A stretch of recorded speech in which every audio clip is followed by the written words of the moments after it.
I'm now going to show you how to trim a bowl.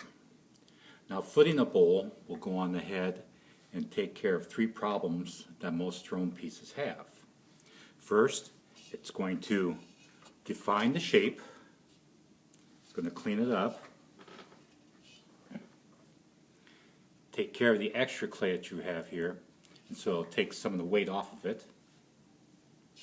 And then third, clay bowls in particular have a tendency to go on the head, and as they dry, they'll cup. And so a piece will sit and wobble on the table when you have it there. So the first thing we need to do is figure out how thick the bottom of our bowl is. Now, an easy way to do that is go on ahead and take a needle tool,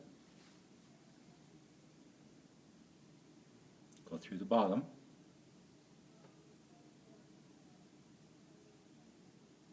until you feel it touching a finger. Just barely coming through there. Hold the needle tool on the other side there. And I find out that I have about a half an inch. So it gives me an idea how much I have here that I can carve on. Piece is put upside down on the wheel, and it's leather hard. So what that means here is that I can pick it up by the sides and it doesn't flex. So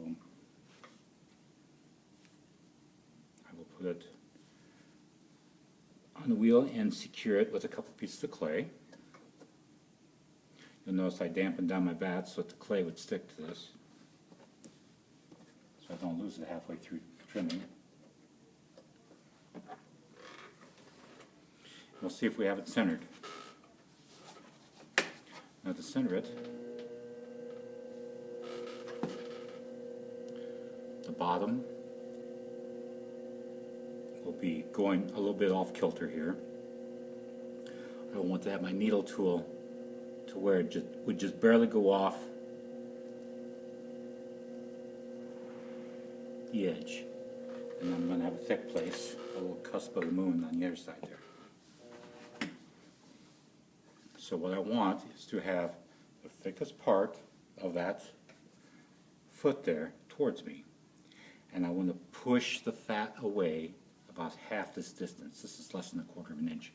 So I'm looking at, less than an eighth.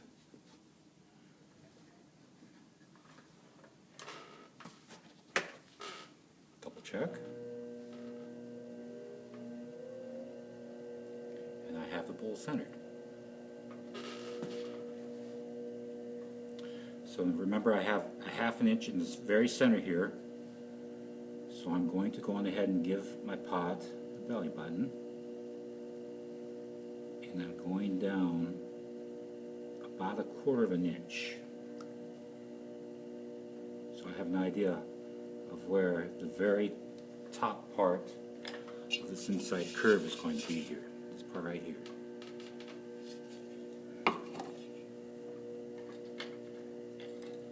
Also, given the belly button, gives me a place to go on ahead and put my hand. So I can go on ahead and, like a tailstock of a lathe,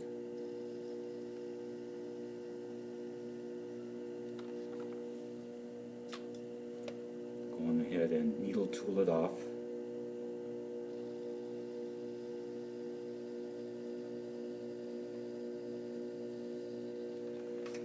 Into a flat plane.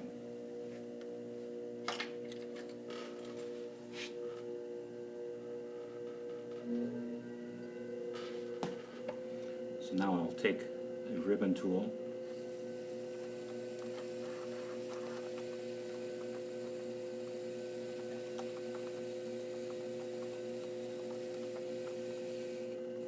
and make the outside of my foot about the size and shape that I want it to be.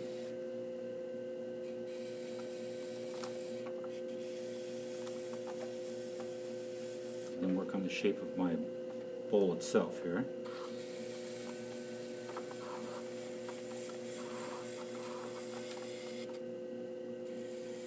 Redefine that curve. And then when I do my foot, I go on ahead and I give it just a little bit of a seam right there. That way when you glaze, the glaze can come down here, you know, kind of hit that like a dike and keep it from going onto the floor. Now I'm going to go on ahead and give my foot here a little bit of an angle like this. The reason for that is that on the bowl you can see that shadow right there. That's what I'm after. I want that shadow because it looks then like the bowl is floating on a table. It doesn't look like it's growing off a table. So I'll give it just that little bit of an angle here.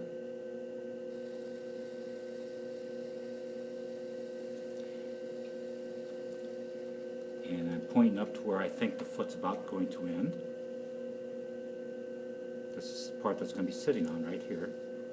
And then from here, I'm going to angle down to the bottom of my belly button here.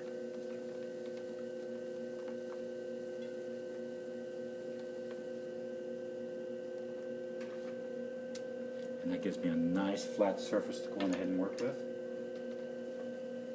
So I'll go on ahead and I will trim out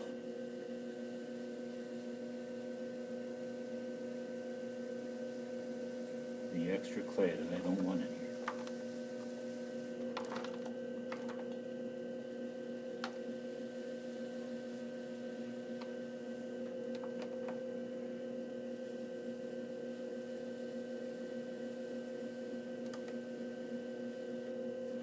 Now I'm actually braced every which way here. And while I'm trimming here, I even have this sitting on the end of my chin. I'm holding my needle tool, or my ribbon tool, with both hands. My arms are braced on my legs.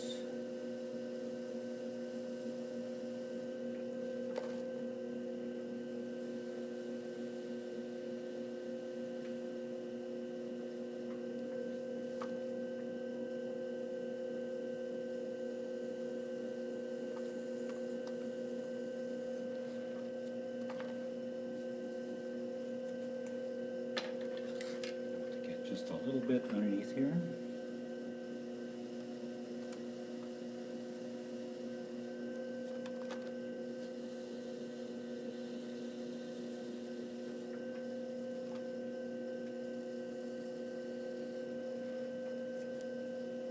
Okay. And the cutting is done.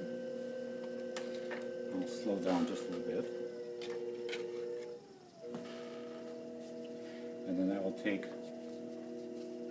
aluminum rib, wooden rib,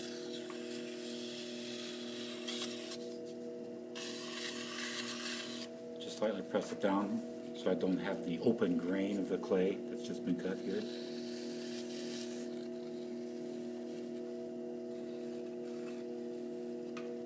Press it a little bit here.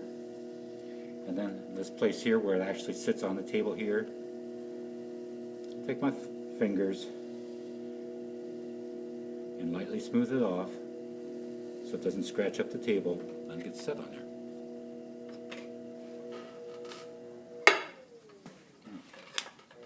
The last thing to do is go on ahead and put your name in the bottom so they know who to blame.